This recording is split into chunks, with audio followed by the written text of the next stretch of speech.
കേരള രാഷ്ട്രീയത്തിൽ എപ്പോഴും ശ്രദ്ധാകേന്ദ്രമാകാറുള്ള നിലമ്പൂർ ഒരു ഉപതെരഞ്ഞെടുപ്പിലൂടെ ഒരിക്കൽ കൂടി സജീവ ചർച്ചാ വിഷയമായിരിക്കുകയാണ്.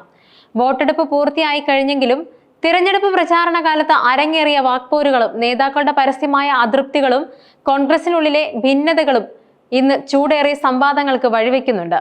മുന്നണികൾ തമ്മിലുള്ള പതിവ് മത്സരത്തിനപ്പുറം കോൺഗ്രസ് പാർട്ടിക്കുള്ളിലെ ആഭ്യന്തര കലഹമാണ് ഈ തിരഞ്ഞെടുപ്പിൽ കൂടുതൽ ശ്രദ്ധ നേടിയത്.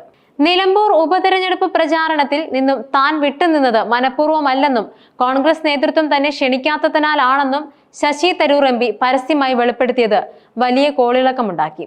കോൺഗ്രസ് ദേശീയ നേതൃത്വത്തിൽ തന്നെ തഴയുന്നു എന്ന തരൂരിന്റെ ലോങ് സ്റ്റാൻഡിംഗ് പരാതിക്ക് ഈ പ്രസ്താവന കൂടുതൽ ബലം നൽകി.